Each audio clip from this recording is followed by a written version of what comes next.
Arakan army বাংলাদেশের ভূমি দখল করেছে, জানা গেল সত্যতা।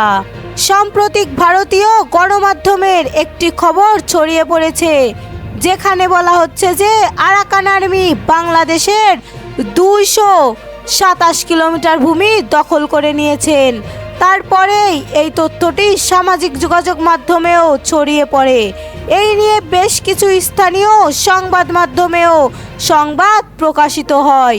তবে তথ্য যাচাই সংস্থা ফ্যাক্ট ওয়াচ এই খবরকে মিথ্যা বলে চিহ্নিত করেছেন। ফ্যাক্ট ওয়াচের প্রতিবেদন অনুযায়ী ডিসেম্বরের এই বিবৃতিতে তারা জানায় যে আসলে আরাকান আর্মি মায়ানমারের রাখাইন রাজ্যের মংডু শহর নিয়ন্ত্রণে নিয়েছে।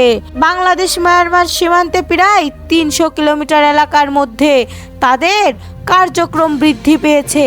তবে আরাকান আর্মি বাংলাদেশের সীমানায় এসে কোনো ভূমি দখল করেনি।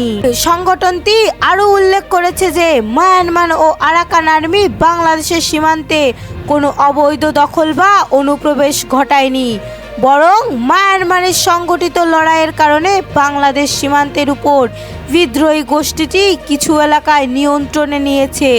এই পরিস্থিতির কারণে বাংলাদেশ সীমান্তে সতর্কতা বজায় রাখা হয়েছে। হাসিনাকে গার্ড করতে গিয়ে আমরা অশান্তি চাই না, ও দেশে ফেরত যাক। দেশে ঐতিহাসিক ছাত্র জনতার অভ্যুত্থানের পতন হয় হাসিনার। এরপর থেকে পালিয়ে হাসিনা আশ্রয় নেন পার্শ্ববর্তী দেশ ভারতে। এতদিন পর শেখ হাসিনাকে নিজ মুখ খুলতে শুরু করেছেন ভারতীয় বাসিন্দারা। তারা বলছে শেখ হাসিনাকে দেশে ফেরত পাঠিয়ে দেওয়া হোক। আবার শেখ হাসিনাকে নিয়ে সেখানকার অনেকেই বলছে ভিন্ন কথা।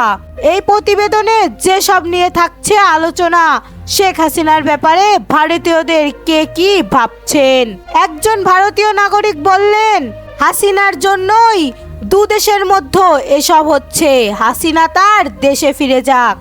আরেকজন ভারতীয় বলেছেন, প্রাণ বাঁচানোর জন্য বা যে কারণে হাসিনায় আশ্রয় দিক ভারত, এটা ঠিক হয়নি।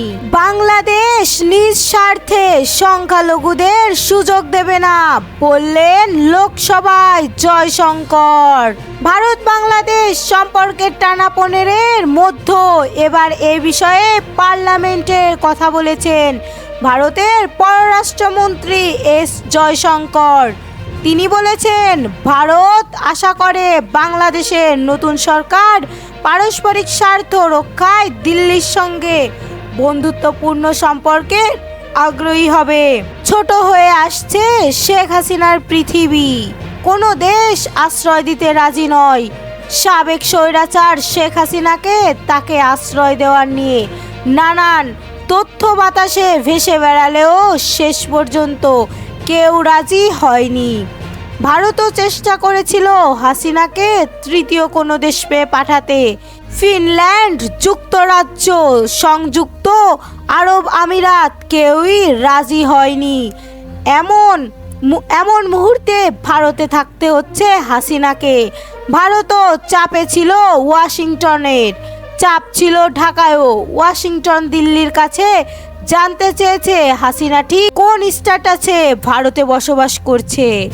অন্যদিকে ঢাকার দাবি ছিল হাসিনা ভারতে বসে কোনো রাজনৈতিক বক্তব্য দিতে পারবে না।